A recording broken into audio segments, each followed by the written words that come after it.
हाँ तो भाई जय हिंद दोस्तों। आज हम नया चैप्टर स्टार्ट कर रहे हैं और नए चैप्टर का नाम है pair of linear equation in two variables. क्या नाम है? Pair of linear equations in two variables भाई, ठीक है। मैं आपको बता देता हूँ, इससे पहले हम दो चैप्टर्स कवर कर चुके हैं जो कि हैं रियल नंबर्स और पॉलिनोमियल्स। तो रियल नंबर और पॉलिनोमियल हम कवर कर चुके हैं। आज हम थर्ड चैप्टर स्टार्ट कर रहे हैं जो कि है pair of linear equation in two variables. अच्छा, एक बात और आप यहाँ पर ध्यान दो, पिछले से ही रिलेट करते चलते हैं। जब मैं लास्ट चैप्टर पढ़ा रहा था पॉलिनोमियल्स, तो वहाँ पर मैं ऐसे लिखता था P X is equal to, जैसे सपोज़ कोई एक लीनियर पॉलिनोमियल है तो इसको मैंने लिख दिया एक्स प्लस टू, ठीक है। अब इसी एक्स प्लस टू को मैं इक्वेशन बोल रहा हूँ, इसी एक्स प्लस टू को क्या बोल रहा हूँ मैं? इक्वेशन बोल रहा हूँ। तो अब इसमें ऐसा क्या चेंज आ गया एक्स प्लस टू में कि पहले तो मैं इसको पॉलिनोमियल बोल रहा था, अब मैं इस एक्स प्लस टू को क्या बोल रहा हूँ? एक इक्वेशन बोल रहा हूँ। तो समझो भाई बात को, जब हम पॉलिनोमियल की बात करते हैं ना, तो पॉलिनोमियल में क्या होता है, एक्स की डिफरेंट वैल्यू डालो और पी एक्स की डिफरेंट वैल्यूज़ निकालो, ठीक है। इक्वेशन में ऐसी सुविधा उपलब्ध नहीं है। इक्वेशन में ये वैल्यू फिक्स कर देते हैं ऑलरेडी। जैसे कि जब हम पॉलिनोमियल पढ़ रहे थे, तो जैसे कि x की मैं वन वैल्यू डाल के 1+3 पॉलिनोमियल की 3 वैल्यू निकाल सकता था, या फिर मैं x की वैल्यू -1 डाल के -1+2 यानी कि पी एक्स की वैल्यू क्या निकाल सकता था? 1 निकाल सकता था। देखो भाई, इक्वेशन में ऐसा नहीं होता। इक्वेशन में वो पहले से ही आपको वैल्यू फिक्स करके देते हैं, यानी कि वो पूछेंगे x+2 की वैल्यू अगर 7 है तो x की वैल्यू क्या रही होगी। तो अब इसको आप आसानी से सॉल्व करके क्या बता देंगे? 7 - 2 यानी कि 5 रही होगी। या फिर अगर तो x+2 = 0 है तो x की वैल्यू क्या रही होगी, यानी कि ये क्या रही होगी? -2 रही होगी। यानी कि पॉलिनोमियल और इक्वेशन में फ़र्क क्या है? पॉलिनोमियल में हम डिफरेंट वैल्यूज़ ऑफ एक्स को इंसर्ट करके पूरे की पूरी पॉलिनोमियल की वैल्यू को निकाल सकते हैं, और इक्वेशन के अंदर पहले से वैल्यू फिक्स होती है। हमको ये बताना होता है कि वेरिएबल की क्या वैल्यू रही होगी कि आउटपुट 7 आ गया या फिर आउटपुट 2 आ गया, ठीक है भाई। अब यहाँ पर जो हमारा चैप्टर है, इसके अंदर ध्यान से इस चैप्टर का अगर हम नाम देखें तो लीनियर इक्वेशंस हैं, तो यानी कि इसी तरीके की इक्वेशन होंगी, पर वेरिएबल दो हैं। यानी कि इक्वेशन किस टाइप की होंगी? x+y -7 = 0, या फिर x+y = 7, और पेयर रहेगा।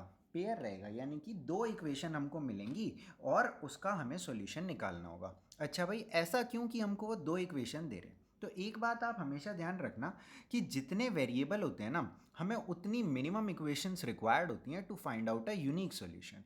अब यहाँ पर यूनिक सॉल्यूशन का क्या मतलब है, वो मैं आपको अभी थोड़ी सी देर में ही एक्सप्लेन कर दूंगा, ठीक है। तो अभी तक हमने यहाँ पर ये समझा है क्या, कि एक पॉलिनोमियल इक्वेशन तब बन जाता है जब हम उसकी वैल्यू फिक्स कर देते हैं। अब वो फिक्स्ड वैल्यू कुछ भी हो सकती है, बस वो वैल्यू फिक्स होनी चाहिए, ठीक है। दूसरी बात हमने यहाँ पर ये समझी है कि अगर तो हमारे पास दो वेरिएबल वाली एक इक्वेशन है, तो हमको मिनिमम 2 इक्वेशंस रिक्वायर्ड होंगी। एक तो ये हो गई, एक और इक्वेशन हमको एक्स और वाई वेरिएबल में चाहिए होगी, और हम उन दोनों इक्वेशंस का इस्तेमाल करके एक यूनिक सॉल्यूशन निकाल सकते हैं, ठीक है भाई। तो इतनी बात अभी तक हमने समझी है। एक बार ये देख लेते हैं कि इस चैप्टर में हमें पढ़ना क्या क्या है। तो देखो भाई, सबसे नंबर 1 टॉपिक जो इस चैप्टर में हमको पढ़ना है वो ये पढ़ना है कि हम सिर्फ देख करके ये बता दें कि इन दो, यानी कि इस pair of linear equation in two variables का, दो इक्वेशन जो इन्होंने हमें दो वेरिएबल में दे रखी होंगी, उनका किस तरीके का सॉल्यूशन आएगा, यानी कि टाइप ऑफ सॉल्यूशन पढ़ना है। Type of solution. Type of solution का मतलब क्या है? या तो एक यूनिक सॉल्यूशन आएगा कि यही सिर्फ भाई यही स्पेसिफाइड एक सॉल्यूशन हो सकता है, या फिर इनफाइनाइट मतलब अनंत गिनत सॉल्यूशन आ जाएंगे, या फिर इन दोनों के बीच में कोई पॉसिबल सॉल्यूशन ही नहीं है। तो तीन टाइप के सॉल्यूशंस होते हैं। इनके बारे में जब अभी हम इस टॉपिक को स्टार्ट करेंगे तो इन डिटेल अभी हम इसके बारे में पढ़ेंगे। नंबर 2 हमको पढ़ना है सॉल्यूशन ऑफ लीनियर इक्वेशन।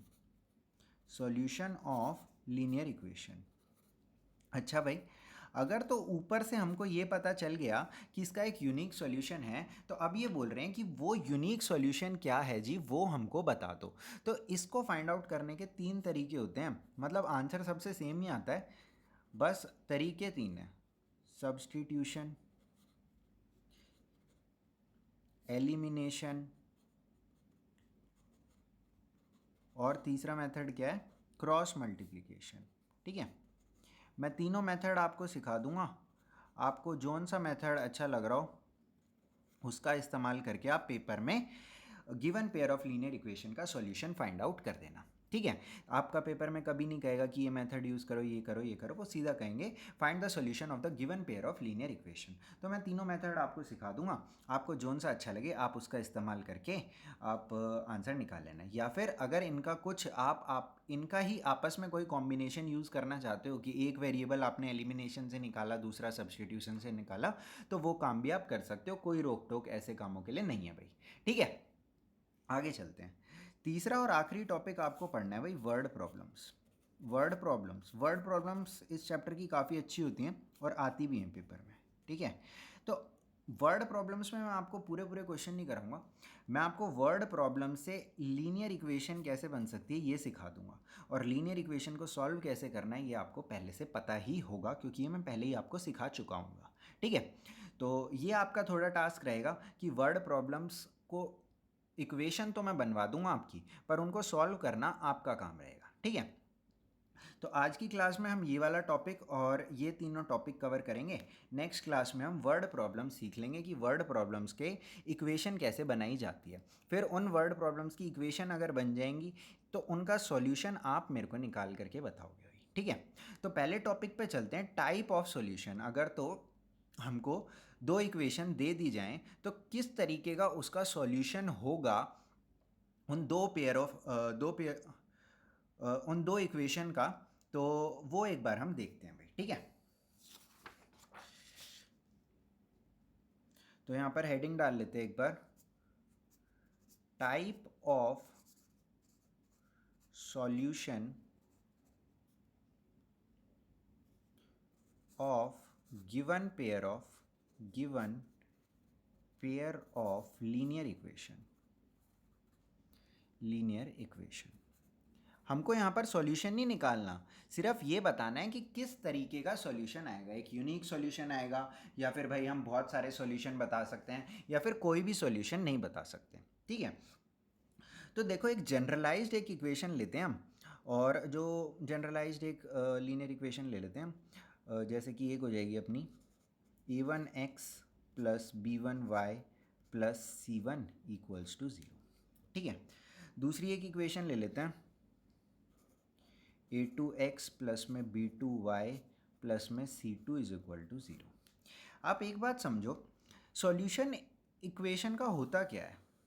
आपको पता होगा जो linear equation in two variable होती है, ये एक इक्वेशन की लाइन की इक्वेशन होती है जो कि एक 2D प्लेन पे है। ठीक है, ये एक्स एक्सिस होता है और ये वाई एक्सिस होता है ना।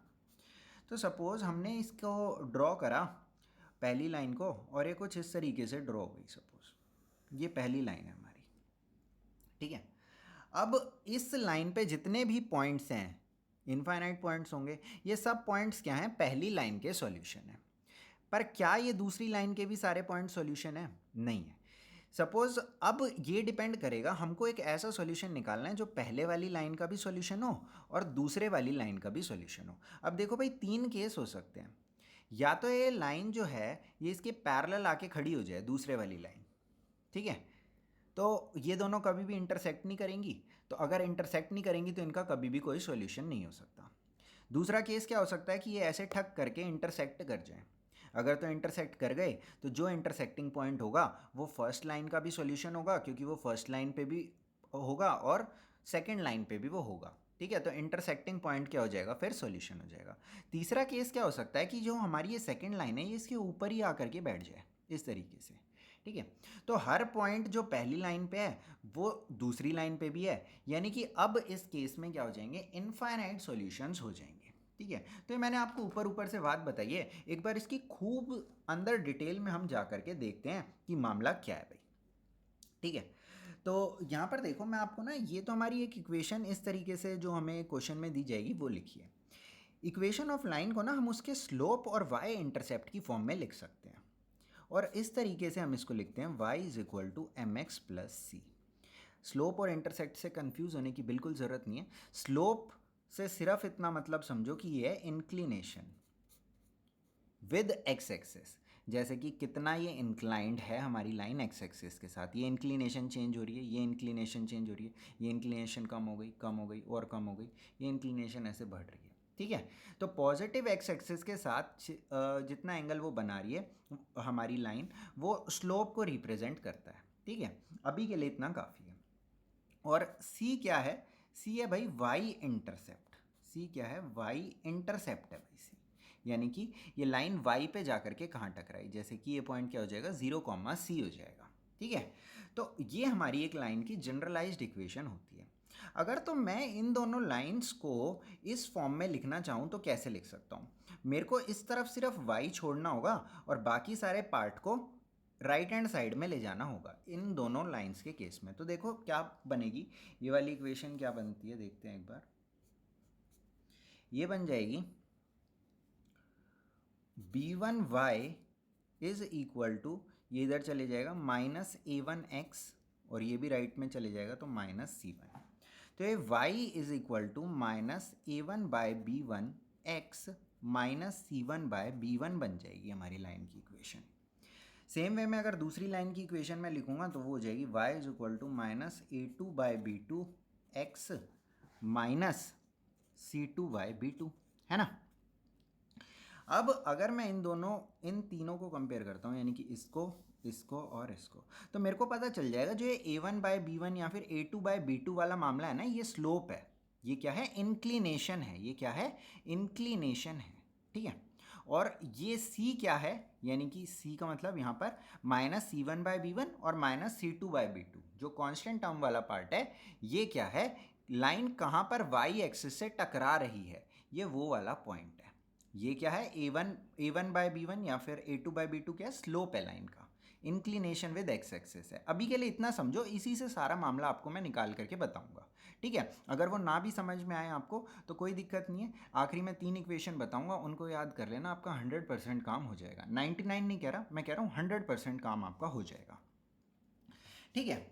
अब आप एक काम करो, एक ऐसी लाइन के बारे में सोचो जिसकी इंक्लिनेशन एक्स एक्सिस के साथ जितनी इस लाइन की इक्वेशन है ना, उतनी ही उस लाइन की इक्वेशन भी हो, ठीक है। समझ रहे हो किस तरीके की लाइन के बारे में बात कर रहा हूँ? यहाँ पर मैं बात कर रहा हूँ एक इस तरीके की लाइन की जिसकी इंक्लिनेशन तो इस लाइन के जितनी ही हो, पर वो वाई एक्सिस के साथ कहीं और टकरा रही हो।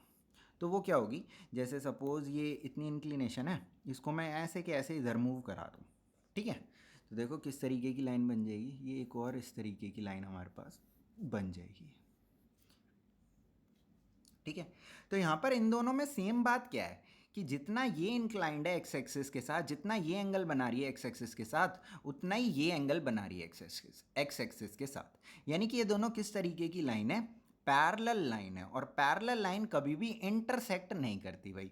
और अगर तो पैरेलल लाइंस कभी भी इंटरसेक्ट नहीं करती तो इनका किस टाइप का सॉल्यूशन होना चाहिए, इनका किसी भी टाइप का सॉल्यूशन नहीं होना चाहिए, इसका नो सॉल्यूशन होना चाहिए, ठीक है। तो यहाँ पर मैं क्या लिख सकता हूँ, नंबर 1 पॉइंट में लिख सकता हूँ नो सॉल्यूशन या फिर पैरेलल लाइंस, ये पैरेलल का सिंबल है, पैरेलल लाइंस के लिए कंडीशन क्या है, कंडीशन भाई सिंपल सी ये है कि दोनों का स्लोप इक्वल है। स्लोप ये है तो इसको इक्वल कर दो, तो -(a1/b1) इक्वल है -(a2/b2) के। इसको अगर मैं थोड़ा सा सिंप्लीफाई करूं तो ऐसे लिख सकता हूं, माइनस से माइनस काट दिया, a1/a2 इक्वल है किसके, b1/b2 के। और साथ में कंडीशन नंबर 1 तो ये हो गई, और दूसरी कंडीशन इसके साथ में क्या आ रही है कि ये वाई एक्सिस पे अलग अलग जगह टकरा रही हैं लाइंस, है ना। यानी कि वाई इंटरसेप्ट दोनों का डिफरेंट है। ध्यान से सुनते रहना, याद करने की जरूरत नहीं पड़ेगी फिर आपको। यानी कि ये और ये पार्ट क्या है, डिफरेंट है। यानी कि -(c1/b1) जो है वो इक्वल नहीं है -(c2/b2) के। अगर मैं इसको थोड़ा सा सिंप्लीफाई करूं तो कैसे लिख सकता हूं, b1 को इधर ले जाऊंगा और c2 को इधर ले आऊँगा, तो b1/b2 इक्वल नहीं है किसके, c1/c2 के। बात समझ में आ गई भाई। यहाँ पर क्या किया, इंक्लिनेशन को सेम किया तो ये आ गया, इंटरसेप्ट वाई एक्सिस से कहाँ टकरा रहा है उसको अलग किया तो ये आ गया। इन दोनों को मैं कंबाइन करूँ तो क्या कंडीशन बनती है, a1/a2 इक्वल हो b1/b2 के, पर ना इक्वल हो C1 बाय C2 के, तो ये कंडीशन किसकी बन जाएगी? नो सॉल्यूशन या फिर पैरेलल लाइंस की ये कंडीशन बन जाएगी भाई। ठीक है, बहुत सिंपल सा काम था। ठीक है, अब एक कंडीशन और लेते हैं, एक कंडीशन इस टाइप की लेते हैं कि अगर तो आप ऐसा सोचो, यहीं पे मैं कर रहा हूँ ताकि ज़्यादा दिक्कत ना हो, एक ही शीट पे सब कुछ करना चाह रहा हूँ मैं बेसिकली। अब मैं क्या चाहता हूँ कि इस ग्रीन वाली लाइन को आप पिक करो, इंक्लिनेशन चेंज मत करना, इसको पिक करो, इंक्लिनेशन चेंज नहीं बिल्कुल भी, और इसके साथ ले जाके कंबाइन कर दो। जब आप इसको इसके साथ ले जाके कंबाइन कर दोगे तो इंक्लिनेशन तो आपने चेंज करी नहीं, पर जब ये इसके साथ जाके कंबाइन हो गई तो इसका वाई के साथ जो टकराने वाला पॉइंट है वो भी आपने सेम कर दिया। ठीक है, तो ये लाइन किस तरीके की लाइन हुई? ये लाइन हुई कोइंसिडेंट लाइंस, एक के ऊपर एक लाइन, और जब लाइन एक के ऊपर एक आ गई तो जो एक पॉइंट इस लाइन पे था वही जो नीचे लाइन है उसके ऊपर भी था, यानी कि हर पॉइंट ही क्या हो गया? एक तरीके से सॉल्यूशन हो गया। ये कैसी कंडीशन थी? पैरेलल थी, कभी इंटरसेक्ट नहीं करेंगी तो कोई सॉल्यूशन होगा नहीं भाई। अब एक के ऊपर एक आ गई हैं तो किस तरीके के सॉल्यूशन होंगे? इनफाइनाइट सॉल्यूशन होंगे भाई। ये इनफाइनाइट का सिंबल है, या फिर अगर लाइंस की टर्म्स में मैं बोलना चाहूँ, को इंसिडेंट लाइन होगी, को इंसिडेंट लाइंस। ठीक है, कोइंसिडेंट की स्पेलिंग आती नहीं ना एक्चुअली मेरे को, कोइंसिडेंट लाइंस होंगी भाई। तो कोइंसिडेंट लाइंस के लिए देखो दो कंडीशन मैंने कही हैं, क्या? स्लोप तो चेंज किया नहीं और वाई इंटरसेप्ट भी सेम कर दिया, यानी कि ये इनइक्वालिटी बेसिकली इक्वालिटी में बदलेगी। स्लोप इक्वल है तो ये दोनों पार्ट इक्वल, देखो m क्या है? स्लोप है, जो भी x के साथ लिखा है वो क्या है? स्लोप है, जब y क्या है? 1 है। ठीक है, तो यहाँ वाला पार्ट इक्वल करते हैं, तो minus of A1 by B1 equal है minus of A2 by B2 के। इसको मैं सिंप्लीफाई करके क्या लिख सकता हूँ? माइनस से माइनस कट गया, A1 बाय A2 जो है वो इक्वल है किसके? B1 बाय B2 के। ये क्या इक्वल कर दिया मैंने? दोनों लाइंस का स्लोप, क्योंकि ये क्या है? एक के ऊपर एक ही है। दूसरा, अगर एक के ऊपर एक है, इसको उठा करके इसके ऊपर ही टेक दूं मैं, तो क्या होगा? वाई एक्सिस से भी सेम जगह जा करके दोनों लाइंस टकराएंगी, यानी कि वाई इंटरसेप्ट भी सेम होगा, यानी कि minus of C1 bye B1 equal होगा किसके? Minus of C2 bye B2 के। इसको सिंप्लीफाई करूं तो क्या होएगा? B1 बाय B2 जो होगा वो इक्वल हो जाएगा C1 बाय C2 के। वो कोई टेंशन नहीं है, आप सॉल्व कर रहे होगे तो C1 bye C2 B1 bye B2 के इक्वल आएगा ना, कोई नहीं। अगर B1 bye B2 C1 bye C2 के इक्वल है तो C1 बाय C2 भी B1, बस लेफ्ट राइट लिख दिया, कोई बड़ी बात नहीं है। अब इन दोनों इक्वेशंस को मैं कंबाइन कर दूं तो क्या कंडीशन बनेगी? A1 बाय A2 जो है वो B1 बाय B2 के इक्वल है, और वो इक्वल है C1 बाय C2 के, यानी कि अगर सब इक्वल है तो हमारी ये किसकी कंडीशन है? इनफाइनाइट सॉल्यूशंस वाली भाई ये कंडीशन है। ठीक है, तो ये हो गए हमारे दो केसेस। अब देखो लास्ट और सबसे बढ़िया केस जिसके लिए पूरा बाकी का चैप्टर है वो क्या है? वो ये है कि अगर तो हमारे पास ऐसी कंडीशन आ जाए, कैसी कंडीशन आ जाए कि जितना स्लोप इससे था, जो भी दूसरी लाइन है उसका सिर्फ स्लोप चेंज हो जाए, यानी कि स्लोप मतलब एक्स एक्सिस के साथ इंक्लिनेशन चेंज हो जाए। आप खुद सोचो, अगर हल्की सी भी इंक्लिनेशन चेंज हो गई तो ये दोनों लाइंस कहीं ना कहीं जा करके ज़रूर टकराएंगी, और एक सिंगल पॉइंट पे ही टकराएंगी। अगर तो दोनों की जो इंक्लिनेशन है सिर्फ वो डिफरेंट है, ये लाइन हमारी इनिशियल है, दूसरी की इंक्लिनेशन, जैसे ये हमारी हरी वाली लाइन है, इसकी इंक्लिनेशन हल्का सा यूँ कर दूँ तो ये टकराएगी, अगर हल्का सा यूँ भी कर दूँ तो आगे जा करके दोनों लाइंस कहीं पर टकराएंगी ही टकराएंगी। आप कहोगे सर इस तरफ मोड़ दो, कोई दिक्कत नहीं है, पीछे की तरफ आके टकराएंगी ही टकराएंगी भाई। ठीक है, यानी कि कहने का मतलब ये है कि थर्ड केस, यानी कि किस चीज़ का केस? यूनिक सॉल्यूशन का केस कब होगा? यूनिक यानी कि एक सॉल्यूशन का केस कब होगा? या फिर इंटरसेक्टिंग लाइंस, लाइंस की टर्म्स में बोलेंगे कैसी line? Intersecting lines. Intersecting lines कब होंगी? जब स्लोप ही डिफरेंट हो जाए, स्लोप ही डिफरेंट हो जाए, यानी कि ये वाला पार्ट इस वाले पार्ट के इक्वल ना हो, यानी कि माइनस ऑफ A1 बाय, को थोड़ा सा ऊपर कर लेते हैं, minus of A1 by B1 equal ना हो किसके? माइनस ऑफ A2/B2 के, ठीक है। इसको थोड़ा सॉल्व करें तो A1/A2 इक्वल नहीं होना चाहिए किसके, B1/B2 के, ठीक है। याद मैं करा दूंगा, अभी कोई टेंशन नहीं है, आप सिर्फ मतलब समझो कि ये सब हो क्यों पा रहा है। ये सिर्फ और सिर्फ सारा खेल किस चीज़ का है, सारा का सारा खेल है स्लोप का, और दूसरे नंबर पे वाई एक्सिस से कहाँ पर टकरा रहा है, वाई इंटरसेप्ट का, ठीक है भाई। तो ये हमारे 3 तरीके के सॉल्यूशन आ सकते हैं। मैंने आपको बता दिया किस कंडीशन में कैसा सॉल्यूशन आ सकता है। अब एक बार इनको थोड़ा सा याद करने की देखते हैं, और क्वेश्चन कैसे इनके आते हैं वो क्वेश्चंस थोड़े से हम ट्राई करते हैं, क्योंकि पेपर में तो क्वेश्चन ही करना है ना, ये कहानी तो समझने के लिए है। बल्कि अगर आप ये याद भी कर लोगे ना, सिर्फ फाइनल रिजल्ट आपके आंसर तो निकल ही जाएंगे। ये तो मैं सारी कहानी इसलिए बता देता हूँ कि आप थोड़ी मैथ सीख जाओ, समझ रहे हो। चलो भाई आगे चलते हैं। एक बार थोड़ा सा ना मैं इसे समराइज कर देता हूँ। देखो भाई, आपको 2 इक्वेशन दी जाएंगी।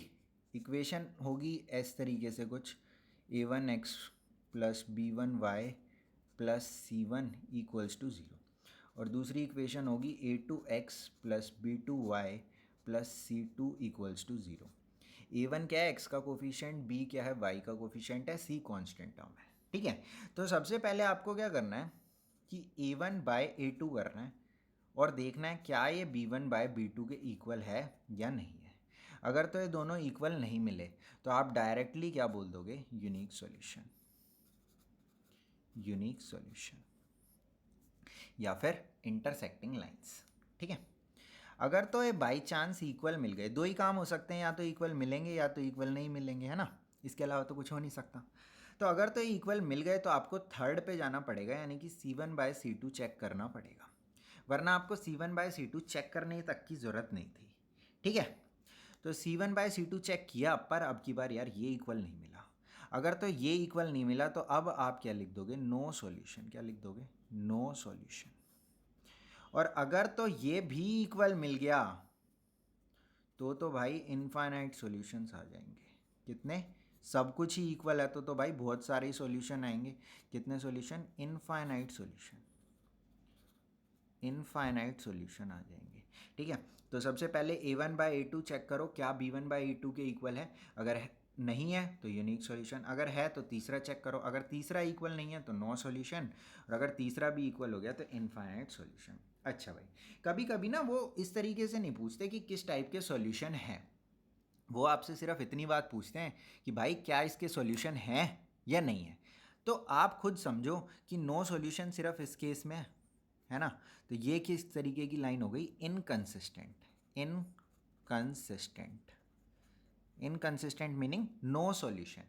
और दूसरा क्या है, कंसिस्टेंट, कंसिस्टेंट का मतलब सॉल्यूशन है। अब एक है या अनगिनत इनफाइनाइट है उससे मतलब नहीं है, बस किससे मतलब है कि सॉल्यूशन है। तो ये केस किसका हो गया, कंसिस्टेंट का हो गया, कंसिस्टेंट का हो गया।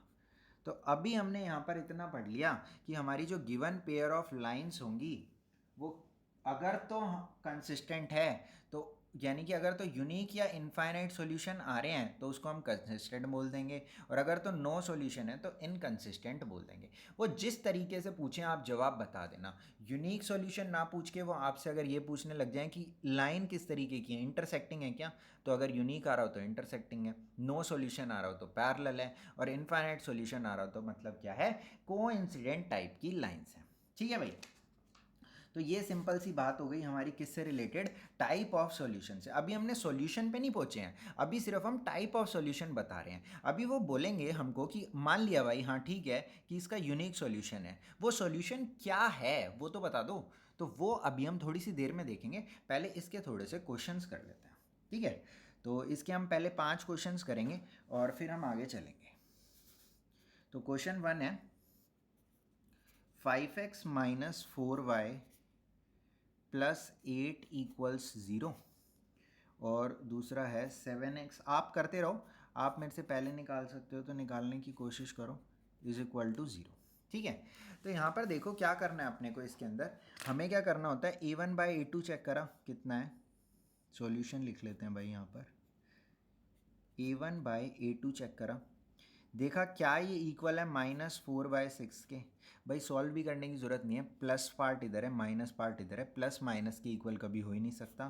तो ये क्या हो गया, नॉट इक्वल। कैसा solution, unique solution, unique solution. और कुछ बोलना चाहो तो इसके बारे में क्या बोल सकते हो कि इंटरसेक्टिंग लाइंस। कैसी line, intersecting lines. Consistent inconsistent की फॉर्म में पूछा हो तो कंसिस्टेंट, क्योंकि हमको एक सॉल्यूशन मिल गया है।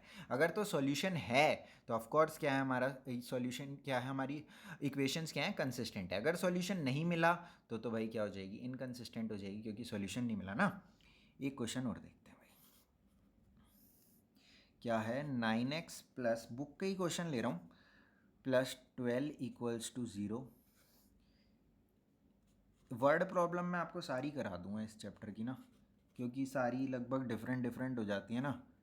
पर इक्वेशन बनानी सिखाऊंगा दादा सिर्फ, ठीक है। इक्वेशन सॉल्व आप खुद करोगे, सॉल्व कैसे करनी है वो मैं आज पहले ही सिखा दूंगा। क्योंकि आपको सबसे पहले देखेंगे A1/A2 क्या इक्वल है, B1/B2 के बिल्कुल इक्वल है भाई। ये भी 1/2 है, ये भी 1/2 है। 9 18 से कट जाएगा, 3 6 से कट जाएगा। जब मैंने कहा कि अगर ये दोनों इक्वल हो जाए, थर्ड पे जाओ, देखो क्या 12/24 भी सेम आ रहा है, बिल्कुल सेम आ रहा है, ये भी 1/2 ही हो जाएगा। तो तीनों इक्वल हैं, तो किस तरीके का solution, infinite solution, infinite solution, या फिर पैरेलल लाइंस। कैसी लाइन, पैरेलल लाइंस। ये भी क्या है, कंसिस्टेंट, कंसिस्टेंट नहीं है सॉरी, इनकंसिस्टेंट है, सॉरी कंसिस्टेंट है, क्योंकि तीनों इक्वल हैं, तो ये क्या हो जाएगा, कंसिस्टेंट हो जाएगा। ठीक है, गलती से निकल गया, सॉरी। आगे चलते हैं भाई, ठीक है। और क्वेश्चन देखते हैं इसके 2-3, और देखते हैं कि कैसे कभी कभी वो हमको फंसाने की भी कोशिश करते हैं। ऐसी बात नहीं है कि वो नहीं फंसाएंगे। ये क्वेश्चन आप करो, इतने में 2 क्वेश्चन और लिखता हूँ जिसके अंदर वो कुछ फंसाने की हमको कोशिश कर सकते हैं कभी कभी। ज़्यादा तो खैर क्या ही फंसाएंगे, पर थोड़ा बहुत कभी कभी। आप ये क्वेश्चन पहले करो, ठीक है।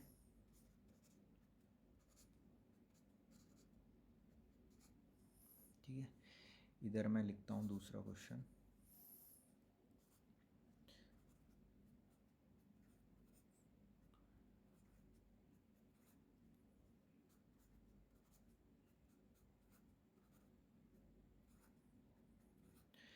ठीक है, तो चलो पहले ये दोनों क्वेश्चन ट्राई कर लेते हैं एक बार। तो देखो यहाँ पर ये तो सिंपल है, इसके अंदर ज़्यादा कुछ है नहीं। तो 6/2 क्या इक्वल है, -3/-1 के, बिल्कुल इक्वल है भाई। ये भी 3 हो रहा है और माइनस से माइनस कट जाएगा, तो ये भी 3 है। तो तीसरा चेक करना पड़ेगा हमें, 10/9, ये इक्वल नहीं है भाई। तो अब यहाँ पर लिखेंगे हम क्या, पेपर में इस तरीके से लिखना, as A1/A2 is equal to B1/B2 but not equal to C1/C2, therefore the given pair of linear equation has no solution। कैसे solution, no solution।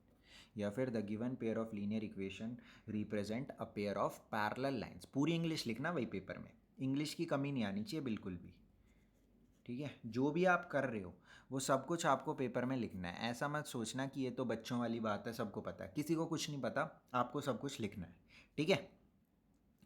यहाँ पर भी चेक करते हैं, तो 6/12 5/10 -3/-6, बिल्कुल नहीं, ऐसा हमें गलती से भी नहीं करना। जो हमने इक्वेशन पढ़ी है उसके अंदर हमने क्या पढ़ा है कि A1/A2, A1 और A2 क्या होते हैं, x के कोफिशिएंट्स होते हैं। तो x का कोफिशिएंट यहाँ पर दूसरा 10 है भाई, ठीक है। तो आपको यहाँ पर करना है 6/10, ना कि 6/12। देखते ही ऐसे पागल नहीं हो जाना है कि 6/12 5/10, एक्साइटेड एक्साइटेड होना है पर कम होना है, ठीक है। तो 6/10 इज़ इक्वल टू 5/12 है क्या, नहीं, नहीं है। तो ये किस तरीके की इक्वेशन हो जाएगी, यूनिक सॉल्यूशन की इक्वेशन हो जाएगी। कैसा सॉल्यूशन आएगा, यूनिक सॉल्यूशन आएगा। या फिर अगर लाइंस की बात करें तो लाइंस कैसी होंगी, इंटरसेक्टिंग लाइन होगी, इंटरसेक्टिंग लाइन होगी, इंटरसेक्टिंग लाइंस होंगी, ठीक है। अगर टाइप ऑफ सॉल्यूशन पूछे तो कंसिस्टेंट भी बोल सकते हैं इसको, है ना, कि the given pair of linear equation represent consistent lines, ठीक है। या फिर शो कंसिस्टेंट सॉल्यूशंस, ठीक है। तो ये बात हो गई। चलो एक और देख लेते हैं, एक और देख लेते हैं, इधर लिख देता हूँ। इसके अंदर है 6x plus 5y minus 3 equals to 0, और दूसरा है 12x प्लस 10y इक्वल्स -6। तो देखो यहाँ पर एक चीज़ समझो, आप क्या समझो कि जो हमने इक्वेशन पढ़ी थी ना उसके अंदर सब कुछ लेफ़्ट साइड में था, अभी ये तो राइट साइड में चला गया। पर ऐसा हमेशा ज़रूरी नहीं है कि आपको सब कुछ लेफ़्ट में रखना है। ज़रूरी क्या है? ज़रूरी ये है कि अगर एक इक्वेशन में x लेफ़्ट में है तो दूसरी में भी लेफ़्ट में ही रहना चाहिए। अगर ये ऊपर वाली में राइट में होता तो या तो आप इसको राइट लेफ़्ट में ले आओ या तो दूसरे को राइट में ले आओ। यानी कि x के दोनों इक्वेशन में जो x है वो या तो लेफ़्ट में रहेगा या तो राइट में रहेगा। y जो है वो एक इक्वेशन में अगर लेफ़्ट में है तो दूसरे में भी लेफ़्ट में, और अगर एक में राइट में है तो दूसरे में भी आपको राइट में ही रखना पड़ेगा। तो आपको एक तरफ कर लेना है, और कांस्टेंट टर्म का भी सेम ही है कि अगर तो एक में लेफ़्ट में है तो दूसरे में भी लेफ़्ट में कर लो या फिर दूसरे में भी राइट में ले जाओ। ठीक है, मतलब एक तरफ कर लो सिर्फ। तो यहाँ पर अगर मैं देखूँ तो 6/12 इक्वल है किसके? 5/10 के। पर वो नहीं इक्वल है किसके? -3/, अगर मैं इसको इधर लेके आऊँगा तो ये +6 हो जाएगा। तो ये दोनों तो पॉजिटिव हैं तो ये थर्ड के वैसे ही इक्वल नहीं हो सकता। तो ये किस टाइप का सॉल्यूशन शो करता है? ये नो सॉल्यूशन शो करता है कि यहाँ पर क्या हो रहा है, स्लोप तो दोनों का इक्वल जा रहा है पर वाई इंटरसेप्ट अलग हो जा रहा है। ठीक है, तो ये हमने सारी थोड़े से इसके क्वेश्चंस देखे हैं। ठीक है, और भी क्वेश्चन हो सकते हैं, ऐसी बात नहीं है कि और क्वेश्चन नहीं हो सकते। वेरिएबल की फॉर्म में क्वेश्चन आते हैं। ठीक है, देख ही लेते हैं। चलो एक क्वेश्चन देख लेते हैं वेरिएबल की फॉर्म का भी। देखो क्या बोल रहे हैं, क्वेश्चन की मैक्सिमम आपको प्रैक्टिस करनी है। ये इक्वेशन दे दी हमको, एक 3x प्लस में y इज इक्वल टू 1 दे दिया, और दूसरा क्या दे दिया, 2k माइनस 1 इंटू में x प्लस में k माइनस 1 इंटू में y is equal to 2k plus 1। क्या बोल रहे हैं? बोल रहे हैं given pair of linear equation, ये जो given pair of linear equation है, this equation has no solution. क्या है इसका? नो सॉल्यूशन है, कोई भी इसका सॉल्यूशन नहीं है। तो अगर तो नो सॉल्यूशन है तो k की वैल्यू निकालो, फाइंड k की वैल्यू निकालने के लिए हमको बोल रहे हैं अगर तो ये जो given pair of linear equation है ये वाली दो, इसका कोई भी सॉल्यूशन नहीं है, तो हमको पता है कि जब नो सॉल्यूशन होता है तो क्या कंडीशन होनी चाहिए?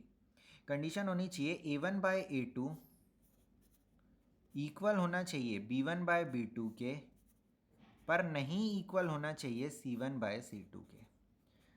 तो एक बार इस इक्वालिटी को सॉल्व कर लेते हैं और दूसरी बार इसे इनइक्वालिटी को सॉल्व कर लेते हैं। तो अगर मैं इस इक्वालिटी को सॉल्व करूं तो देखो क्या आता है, 3k minus 3 equals to 2k minus 1। इसको इधर ले आए तो k is equal to 3 minus 1 यानी कि 2। k की वैल्यू कितनी आ गई भाई? तो 2 अगर वैल्यू आएगी तो नो सॉल्यूशन होंगे, ऐसा मैं नहीं कह रहा, मैं सिर्फ इतना कह रहा हूँ 2 जो वैल्यू आएगी वो इस इक्वालिटी को होल्ड कर रही है। तो अभी काम पूरा नहीं हुआ है, अभी हमको इसको भी चेक करना पड़ेगा। ठीक है, तो इसको चेक करते हैं एक बार। 2k plus 1 is not equal to k minus 1। ठीक है, इस k को इधर ले आऊँ तो 2k माइनस k क्या हो जाएगा? k हो जाएगा, और 1 को उधर ले जाऊँ तो ये क्या हो जाएगा? -2 हो जाएगा। तो k की वैल्यू -2 नहीं होनी चाहिए। तो कोई टेंशन नहीं है भाई, k की वैल्यू -2 हमने कब कही? ये तो तुम ही लगे हुए हो, -2 हमने तो कही नहीं, हमने तो 2 कही थी। तो इसका मतलब क्या है कि k की वैल्यू 2 होनी चाहिए और -2 नहीं होनी चाहिए। कोई टेंशन नहीं है, हमारी तो k की वैल्यू 2 आ रही है ना। तो अब हम यहाँ पे लिख देंगे therefore for k is equal to 2 the given pair of linear equation has no solution। ठीक है, इंग्लिश लिखनी बहुत ज़्यादा ज़रूरी है, हद से ज़्यादा ज़रूरी है। अगर आप 100 नंबर लाना चाहते हो, अगर तो आप 90 मार्क्स लाना चाहते हो, आप आंसर निकाल देना, थोड़ा बहुत जितना भी लिखोगे वो आपको देते जाएंगे, आधा आधा नंबर हर क्वेश्चन में काट के। पर अगर आप पूरे नंबर लाने की इच्छा रख रहे हो तो आप जो भी कर रहे हो आपको हर चीज़ मेंशन करनी है, कुछ भी नहीं छोड़ना। जो भी आप सोचते हो कि ये तो बहुत बच्चों वाली चीज़ है, कोई नहीं, लिख दो यार, क्या जा रहा है। ठीक है, तो अब हमने पहला टॉपिक तो अपना कवर कर लिया। अब दूसरा टॉपिक ये है कि अगर तो एक अगर तो भाई इनफाइनाइट सॉल्यूशन आ रहा है तो कितने सॉल्यूशन बताओगे, बहुत सॉल्यूशन है ना। अगर तो नो सॉल्यूशन है तो कोई सॉल्यूशन ही नहीं है, तो क्या बताओगे, उसमें भी कुछ नहीं बता सकते। आप बता किस में सकते हो, आप बता सकते हो उसमें जिसके अंदर यूनिक सॉल्यूशन है, क्योंकि उसके अंदर एक ही सॉल्यूशन है और उसको निकालने का थोड़ा लॉजिक बनता है। तो अब यहाँ पर हम डिफरेंट मेथड्स पढ़ने वाले हैं इक्वेशन को सॉल्व करने के लिए, ताकि हम उसका क्या निकाल पाएँ, यूनिक सॉल्यूशन निकाल पाएँ, अगर किसी सॉल्यूशन का यूनिक सॉल्यूशन एग्जिस्ट करता है तब। ठीक है, तो देखते हैं भाई। तो देखो, सबसे पहला मेथड हम पढ़ रहे हैं सब्स्टिट्यूशन मेथड। क्या पढ़ रहे हैं, सब्स्टिट्यूशन मेथड। सब्स्टिट्यूशन मेथड का जैसे कि नाम से ही पता चल रहा है, कुछ हमें सब्स्टिट्यूट करना रहेगा। सब्स्टिट्यूट मीन्स कोई वैल्यू सब्स्टिट्यूट करनी रहेगी या कोई वेरिएबल सब्स्टिट्यूट करना पड़ेगा, इसी टाइप्स में, मतलब किसी में से उठा करके किसी में किसी चीज़ को डालना है। ठीक है, वही मतलब है सब्स्टिट्यूट का, कि मतलब रिप्लेस टाइप मारना है। ठीक है, सब्स्टिट्यूट फुटबॉल में भी होते हैं ना, जैसे कि सब्स्टिट्यूट प्लेयर, तो वही यहाँ पर भी काम है कि मतलब किसी की जगह पर किसी को रखना है। तो देखो किस तरीके से रख सकते हैं। अच्छा, इससे पहले ना एक छोटी सी बात बताओ, अगर तो मैं आपको एक ऐसी इक्वेशन दूं, इधर साइड में करता हूँ थोड़ा सा, x plus two is equal to zero, तो आप x की वैल्यू बता दोगे -2।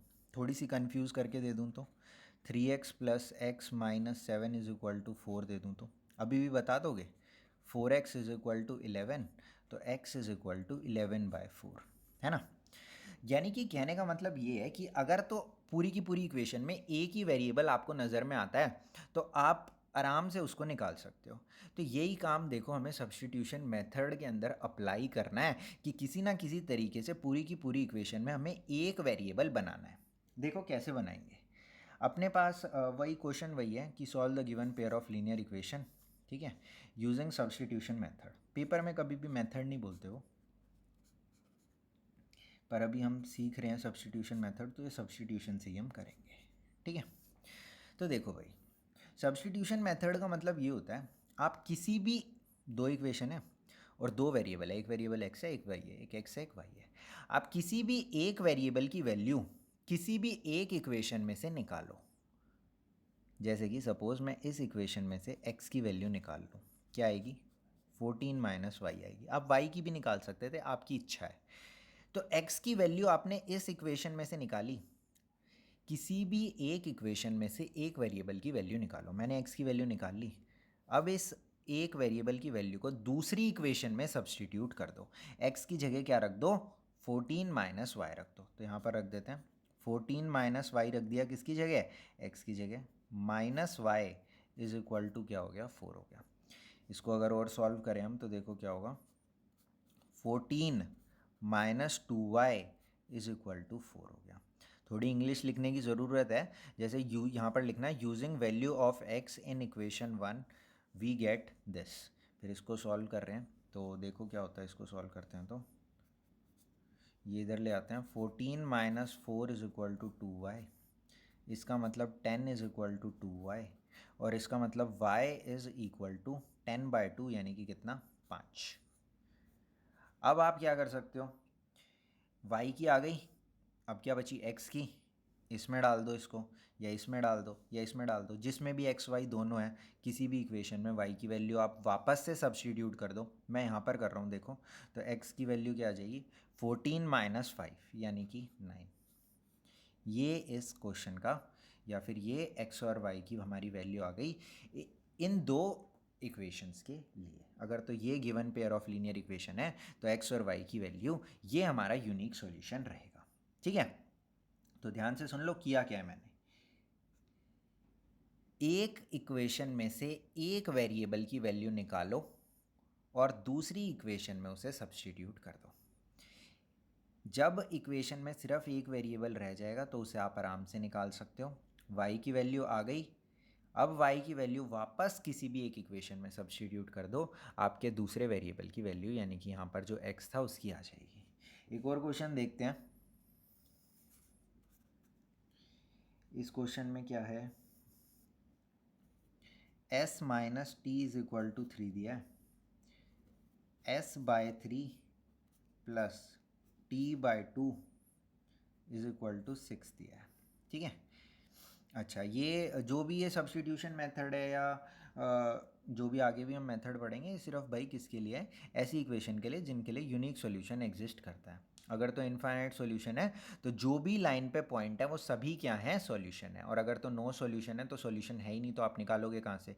तो एक बार पहले सॉल्व करने से चेक कर लेना, वैसे तो ज़्यादा ज़रूरत नहीं पड़ेगी। अगर आपका ना सॉल्व हो रहा हो तब एक बार जा कर के चेक कर लेना कि कहीं ऐसा तो नहीं है कि आप इनफाइनाइट सॉल्यूशन या फिर यूनिक सॉल्यूशन वाली इक्वेशन को सॉल्व करने लग रहे हो।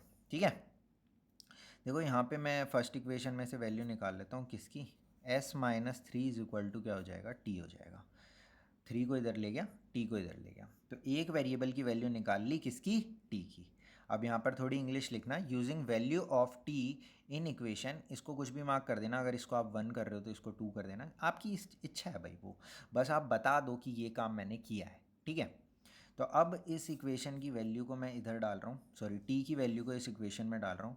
तो s/3 प्लस t की जगह क्या डाला, s-3/2 is equal to 6।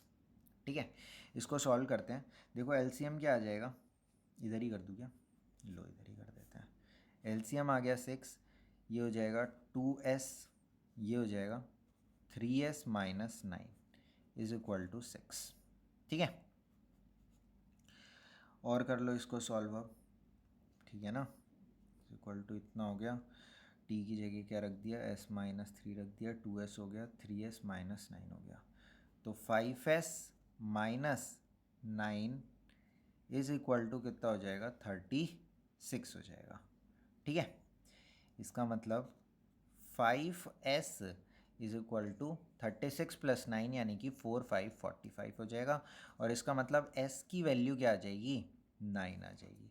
45 divided by में 5 यानी कि 9 आ जाएगी।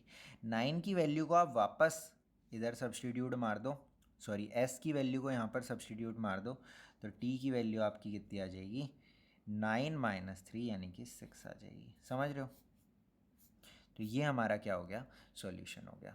s की वैल्यू कितनी आ गई, 9, और t की वैल्यू क्या आ गई, 6 आ गई। ठीक है, तो यही काम हमें करना होता है भाई सब्स्टिट्यूशन में। किसी भी एक इक्वेशन में से किसी भी एक वेरिएबल की वैल्यू निकालो और दूसरी में सब्स्टिट्यूट उसको कर दो। इतना सा ही सिंपल सा काम रहेगा आपके हर सब्स्टिट्यूशन के क्वेश्चन में। इससे फालतू कुछ नहीं करना आपको। हो सकता है कैलकुलेशन थोड़ी सी ज़्यादा हो जाए, किसी में थोड़ी सी कम हो जाए, पर काम नहीं बदलेगा। ठीक है, बहुत सिंपल सा मेथड था, कुछ ज़्यादा इसके अंदर है नहीं, पर कभी कभी थोड़ा सा लेंदी ज़रूर हो जाता है। ठीक है, लेंदी हो जाता है, तो लेंदी ना हो उसके लिए क्या है, उसके लिए है भाई एलिमिनेशन। जो भी क्वेश्चन थोड़े से आपको बड़े टाइप दिखेंगे उसके अंदर आप खुद थोड़े टाइम बाद एलिमिनेशन मेथड का इस्तेमाल करने लग जाओगे, क्योंकि थोड़ा सा भाई फास्ट होता है ना, तो इसलिए ये थोड़ा सा मेरे को भी बढ़िया ही लगता है सच बताऊँ तो। एलिमिनेशन मेथड, एलिमिनेशन मेथड भाई। ठीक है, एलिमिनेशन नाम से क्या लग रहा है कि एलिमिनेट करना है। किसको एलिमिनेट करोगे, किसी भी एक वेरिएबल को एलिमिनेट करोगे। क्यों करोगे, क्योंकि भाई हमको वही इक्वेशन सॉल्व करनी आती है जिसके अंदर सिर्फ एक वेरिएबल होता है। बताया था ना मैंने इधर कि एक वेरिएबल की फॉर्म में हम लाने की कोशिश करते हैं। ठीक है, तो किसी एक वेरिएबल को हम एलिमिनेट ही मार देंगे, भाई निकल तू, इस टाइप में कर देंगे उसके साथ। तो x + y, ये एलिमिनेट कैसे करना है ना, थोड़ा सा ट्रिकी पार्ट है, पर एक बार सीख जाओगे तो बहुत बढ़िया रहेगा आपके लिए। ठीक है, क्योंकि काफ़ी क्वेश्चन थोड़े फास्ट हो जाते हैं फिर। x + y is equal to 14 है, सेम क्वेश्चन ले रहा हूँ, x - y is equal to 4 है, ये क्वेश्चन है। अब आप एक चीज़ सोचो, y का कोफिशिएंट दोनों में सेम है पर साइन अलग है। यानी कि अगर तो मैं इन दोनों इक्वेशंस को ऐड कर दूं, आपको हमेशा यही डिसीजन लेना होगा। पहले तो आपको कोफिशिएंट सेम बनाने होंगे उसके जिसको आप एलिमिनेट करना चाहते हो। यहाँ पे तो x के भी सेम है और y के भी सेम है, साइन मत देखो, साइन का भी कर लेंगे एडजस्ट। ठीक है, तो x का भी दोनों में कोफिशिएंट 1 है और दोनों में y का भी कोफिशिएंट 1 है, तो आप किसी को भी एलिमिनेट मार सकते हो यहाँ पे जिसको आपकी इच्छा हो रही हो। ठीक है, तो y को एलिमिनेट करना थोड़ा सा आसान है, दोनों को ही आसान है, पर देख लेते हैं एक बार। अगर तो मैं इन दोनों इक्वेशंस को ऐड कर दूं, तो क्योंकि दोनों के साइन अपोजिट हैं तो ये दोनों कट गए। यहाँ पर क्या बचा अपने पास, 2x इज इक्वल टू 18 बचा, तो x की वैल्यू कितनी आ गई, 9 आ गई। ठीक है, समझ रहे हो। अब अगर तो आपकी इच्छा हो रही होती कि नहीं गुरुजी हम तो x को एलिमिनेट मारना चाहते हैं, या फिर ऐसा आप पूछो कि अगर सर साइन सेम हो तो क्या करेंगे हम, तो कोई नहीं भाई, साइन सेम हो तो कर ही नहीं सकते, आपको भी पता है एलिमिनेट। तो हम क्या करेंगे, साइन डिफरेंट क्रिएट करने की कोशिश करेंगे। तो अब यहाँ पर लिखोगे आप सब्ट्रैक्टिंग इक्वेशन 2 फ्रॉम 1। यहाँ पर भी आपको एक बार लिखना पड़ेगा एडिंग इक्वेशन 1 एंड 2। यहाँ पर आप लिखोगे सब्ट्रैक्टिंग इक्वेशन 2 फ्रॉम 1। 2 को गायब कर रहे हैं किस में से, 1 में से। जब हम सब्ट्रैक्ट करते हैं तो साइन चेंज हो जाते हैं, तो साइन चेंज कर लिए। x पॉजिटिव था नेगेटिव हो गया, y पॉजिटिव था नेगेटिव हो गया, 4 पॉजिटिव था नेगेटिव हो गया। x से x कट जाएगा यहाँ पर, y प्लस वाई 2y हो जाएगा, क्योंकि अब नया साइन y का पॉजिटिव हो चुका है भाई।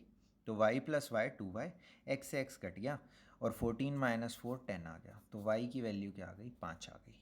तो ये हमारा इसका सॉल्यूशन हो गया। इसके थोड़े से क्वेश्चन हम ज़्यादा प्रैक्टिस करेंगे, क्योंकि इसमें थोड़ी सी ना विविड वैरायटी आ जाती है, कभी कभी कोफिशिएंट सेम बनाने में थोड़ी सी दिक्कत हो जाती है, ठीक है। पर तभी भी ये बेस्ट मेथड है, ठीक है, क्योंकि थोड़ा सा क्विक है। अगला क्वेश्चन देखते हैं भाई। सेम देख लें या डिफरेंट देख लें, चलो डिफरेंट देख लेते हैं, कोई नहीं। ये है अपने पास x plus Y is equal to 5। इसके बाद क्रॉस मल्टीप्लिकेशन है जिसके अंदर फॉर्मूला होता है।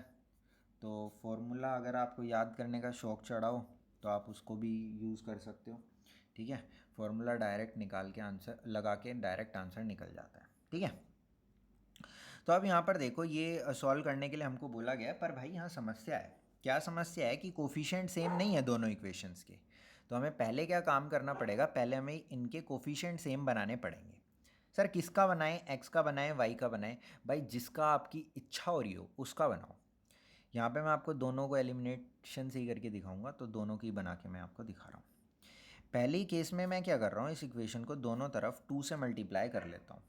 अगर तो मैं इस इक्वेशन को दोनों तरफ 2 से मल्टीप्लाई करूँ तो देखो इक्वेशन क्या हो जाती है, 2x plus 2y is equals to 10।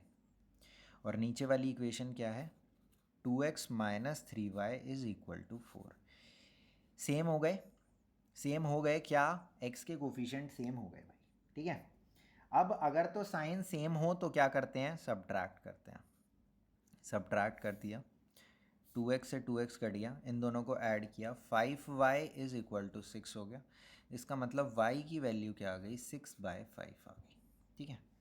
Divide में हो जाएगा यहाँ पर, मल्टीप्लाई में। अब अगर तो आपको क्या करना होता कि y को एलिमिनेट करना होता, तो आप क्या करते, इसको आप 3 से मल्टीप्लाई करते। उस केस में आप इसको किससे मल्टीप्लाई करते, 3 से मल्टीप्लाई करते, इनिशियल वाली इक्वेशन को ही इधर लिख देता हूँ, इंटू 3 करते, ऊपर वाले को ही कर रहे हैं अभी हम, ठीक है, क्योंकि तभी तो यहाँ 3y बनेगा ना भाई। पर यहाँ पर क्या होगा, 3x plus 3y is equal to 1515। दोनों तरफ मल्टीप्लाई कर रहे हैं भाई। जो भी काम करते हैं हम अलजेब्रा में, दोनों तरफ आपको करना पड़ेगा। मल्टीप्लाई कर रहे हो किसी नंबर से, दोनों तरफ करो, ठीक है। मल्टीप्लाई का मतलब क्या है, या ऐड दोनों तरफ करने का मतलब क्या है, ठीक है। सपोज दो मनुष्य खड़े थे वेइंग मशीन पे, दोनों का वज़न 5-5 किलो था, किलोग्राम, किलोग्राम वैसे मास है। सपोज़ दोनों का वज़न 5-5 न्यूटन था, ठीक है। अब इनके हाथ में सपोज़ हमने 1-1 किलो का कोई सामान दोनों के हाथ में पकड़ा दिया, इधर भी 1 kg दे दिया और इधर भी 1 kg दे दिया। तो आप एक बात समझो कि अभी भी इन दोनों के पास जो टोटल इनका वेट आ रहा होगा, इन 1-1 kg पकड़ने के बाद वो सेम आ रहा होगा। क्यों, क्योंकि हमने दोनों तरफ 1 को ऐड किया है, ठीक है। सेम काम होता है दोनों तरफ मल्टीप्लाई करना, दोनों तरफ डिवाइड करना। पर ये स्टेंट आप गलती से भी एक तरफ मत कर देना भाई। गलती भी इस क्वेश्चन में यही होने वाली है कि आप क्या करोगे कि इस तरफ मल्टीप्लाई करके बैठ जाओगे, राइट हैंड साइड में भूल जाओगे। तो ध्यान रखना, पहले से बता रहा हूँ आपको। तो इधर 3 से मल्टीप्लाई कर लिया, 3x plus 3y is equal to 15, और इधर क्या हो गया, 2x minus 3y is equal to 4। Sign same था तो सब्ट्रैक्ट करना पड़ गया, साइन अपोजिट है तो हम क्या करेंगे, डायरेक्ट ऐड करेंगे, कट गया। 5x is equal to 19, x is equal to 19/5। समझ गए भाई। तो ये हमारा सॉल्यूशन आ गया, y इज इक्वल टू इतना और x इज इक्वल टू इतना। तो पहला टास्क क्या है, पहला टास्क ये है कि दोनों इक्वेशंस में कोफिशिएंट सेम बनाए जाएं। Once the coefficients are same, आपको क्या देखना है, अगर तो दोनों के साइन भी सेम है तो सब्ट्रैक्ट मार दो, अगर दोनों के साइन अपोजिट हैं तो क्या कर दो, ऐड कर दो। ठीक है भाई, तो इतनी सिंपल सी बात है, कोई ज़्यादा इसके अंदर बहुत कुछ ज़्यादा तो समझने का है नहीं, पर थोड़े से इसके क्वेश्चन देखते हैं हम। एक और क्वेश्चन देखते हैं, इसमें क्या है,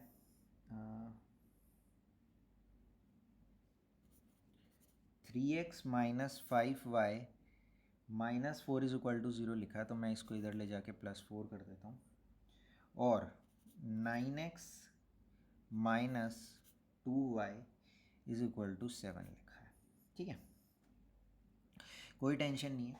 देखो भाई, फर्स्ट केस में हम क्या कर सकते हैं कि इसको 3 से मल्टीप्लाई कर दें, तो देखो इक्वेशन क्या बन जाएगी, इधर सॉल्यूशन लिख देता हूँ मैं एक बार, आपको ना थोड़ी सी इंग्लिश का इस्तेमाल करना है। पहले क्वेश्चन में आप ये लिखना, फिर आप लिखना multiplying equation by 3 on both sides, we get what we get 9x minus 15y is equal to 12। और दूसरी इक्वेशन क्या है, 9x minus 2y is equal to 7। ठीक है, इसको आप एक नई इक्वेशन मेंशन कर सकते हो, जैसे कि अगर तो ये 1 थी और ये 2 थी तो इसको आप 3 मेंशन कर सकते हो। और फिर आप क्या कर सकते हो, सब्ट्रैक्टिंग इक्वेशन 2 फ्रॉम 3। सब्ट्रैक्टिंग क्यों, क्योंकि दोनों के साइन क्या हैं, सेम है। कोफिशिएंट तो हमने बनाए हैं सेम, पर साइन क्या है, सेम है।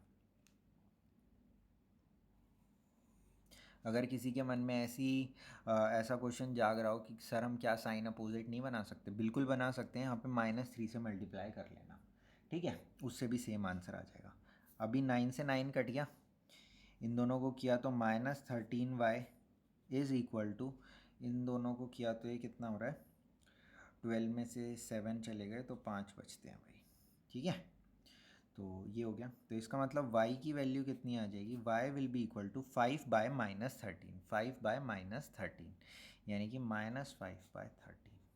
ठीक है, अब आपको लग रहा होगा कि क्या हमें y को भी एलिमिनेट करना पड़ेगा। देखो ऐसा y को ना एलिमिनेट करने की ज़रूरत पड़ेगी नहीं, आपको पता है क्या करो, y को आप सब्सटीट्यूट कर दो, y की वैल्यू आ गई आपके पास, अब यहाँ पे आप y की वैल्यू डाल दो, चाहे यहाँ की डाल दो, तो आपकी x की वैल्यू निकल आएगी।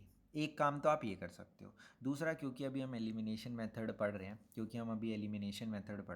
तो मैं आपको एलिमिनेट करके ही दिखा देता हूँ, क्योंकि हो सकता है आपके मन में इच्छा जाग जाए कि y को एलिमिनेट करना है, या फिर ऐसी कंडीशन आ रही हो जहाँ पर y को एलिमिनेट करना ही आसान है ना। हो सकता है यहाँ पर 7 होता, फिर तो आप 3 से मल्टीप्लाई नहीं कर सकते थे ना, 7x माइनस 5y होता तो, है ना। तो एक बार इसको भी हम करते हैं। तो देखो यहाँ पर मैं क्या कर रहा हूँ, यहाँ पर मैं क्या करता हूँ, ऊपर वाले को देखो अगर मैं 2 से कर दूँ और नीचे वाले को मैं किससे कर दूँ, 5 से कर दूँ, तो 5 2 ज़ा 10 बन जाएगा, 5 2 ज़ा 10 बन जाएगा। कर क्या रहा हूँ मैं, इसको इससे कर दिया और इसको इससे कर दिया। ठीक है, वैसे तो चलो ठीक है, वैसे छोड़ो, अभी के लिए इतना बहुत है। तो इस वाले को इससे कर दिया, इस वाले को इससे कर दिया, तो देखो क्या हो रहा है, पूरी इक्वेशन को 2 से मल्टीप्लाई करेंगे तो 6x minus 10y is equal to 8, 9 5 ज़ा 45x minus 10y is equal to 7 5 ज़ा 35। ठीक है, साइन सेम है तो सब्ट्रैक्ट करना पड़ेगा, कर दिया, कट गया। -39x इज़ इक्वल टू, इन दोनों को अगर मैं सब्ट्रैक्ट करूं तो ये आ जाएगा -, कितना होएगा ये, 27 है ना, 27, माइनस से माइनस कट जाएगा तो ये कितना आ जाएगा, 27/39। देखो 3 की टेबल से दोनों कटने लग रहे हैं, 9/13 आ जाएगा। ठीक है, तो x की वैल्यू कितनी आ गई, 9/13, और y की वैल्यू कितनी आ गई, -5/13। समझ गए। तो यही काम करना होता है हमें। सबसे पहला काम क्या करना है, एलिमिनेशन में आपको पहला काम क्या करना है, आपको कोफिशिएंट सेम बनाने हैं।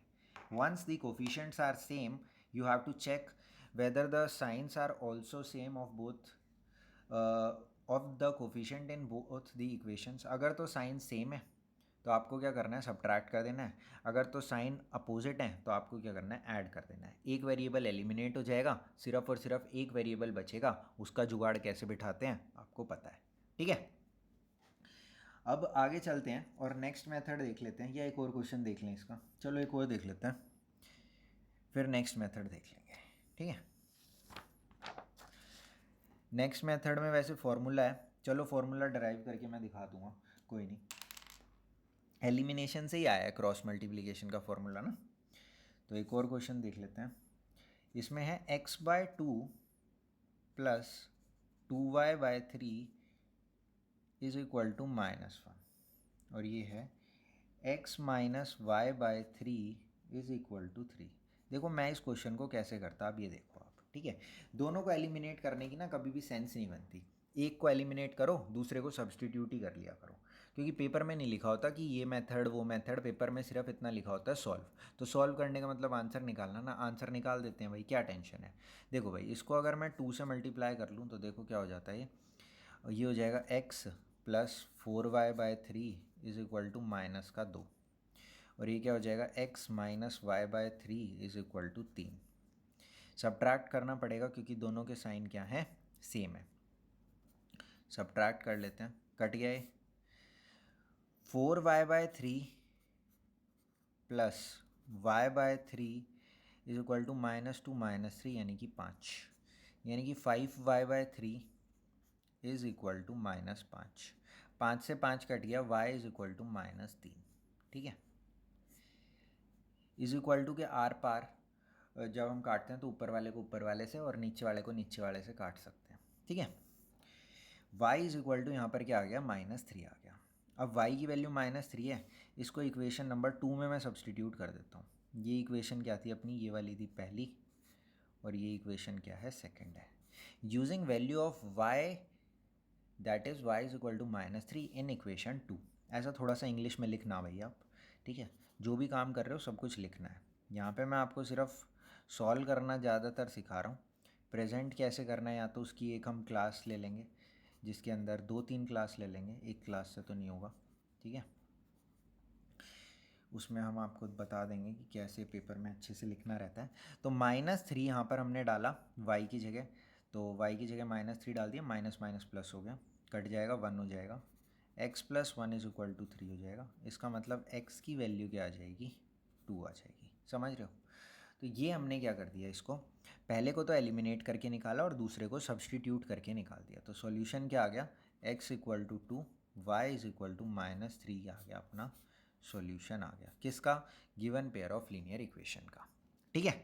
तो इस तरीके से आप भी अप्लाई कर सकते हो कि एक को एलिमिनेट करो, दूसरे को सब्सटीट्यूट कर दो, क्योंकि वो हमेशा आसान रहता है। देखो मैं अब दिखाता हूँ आपको, अभी अभी हमने करा ना एलिमिनेशन मेथड। अच्छा पीछे की तरफ ही किया, देखो अगर यहाँ पर एक हमारी वैल्यू क्या आ गई थी, 9 आ गई थी, दूसरे का हम टेंशन ना पालते, यहाँ पर 9 रख देते, तो आपको पता है 14 माइनस 9 क्या आ जाता, 5 आ जाता। इतना ये ड्रामा नहीं करना पड़ता।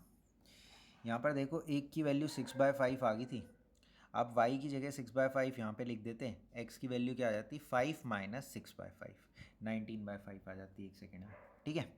यहाँ पे भी आप सेम काम कर सकते थे, कोई बड़ी बात नहीं। लास्ट मेथड देखते हैं इक्वेशन को सॉल्व करने का, जिसका नाम है क्रॉस मल्टीप्लिकेशन मेथड, ठीक है। क्या नाम है, क्रॉस मल्टीप्लिकेशन मेथड। भाई मल्टीप्लिकेशन जैसा नाम वैसा ही काम है, मल्टीप्लिकेशन मेथड, ठीक है। तो क्रॉस मल्टीप्लिकेशन इसके अंदर हम कुछ परफॉर्म करते हैं, पर ये एक्चुअली जो है ना, ये एलिमिनेशन ही मेथड है। दिखाऊं कैसे, चलो देखो। a1x है प्लस b1y है प्लस c1 इक्वल्स टू 0, ये एक इक्वेशन होती है। और दूसरी इक्वेशन क्या होती है, a2x plus b2y plus c2 equals to 0, ठीक है। तो अब यहाँ पर आप एक बात समझो, क्या बात समझोगे आप, कि अगर तो आपको शौक चढ़ा है x को एलिमिनेट करने का, तो आप क्या करोगे, दोनों में x का कोफिशिएंट सेम बनाओगे, है ना। तो अगर तो आपको दोनों में x का कोफिशिएंट सेम बनाना है, तो आप इसको क्या कर सकते हो, इनटू क्या कर दोगे, इसको a2 कर दोगे, और इसको क्या कर दोगे, इनटू a1 कर दोगे, ताकि यहाँ पर भी क्या बन जाए, a2 a1, और यहाँ पर भी क्या बन जाए, a2 a1 बन जाए, ठीक है। तो देखो क्या हो रहा है, ये हो जाएगा a1 a2x plus b1 a2y plus C1A2 equals to 0। सबको A2 से मल्टीप्लाई कर दिया, 0 इंटू A2 भी किया पर वो 0 ही हो गया। ठीक है, इधर A1 से मल्टीप्लाई करते हैं, A1A2x plus A1B2y plus C2A1 equals to 0। Same sign है, सब्ट्रैक्ट कर देंगे। तो देखो सब्ट्रैक्ट करने से क्या आ रहा है,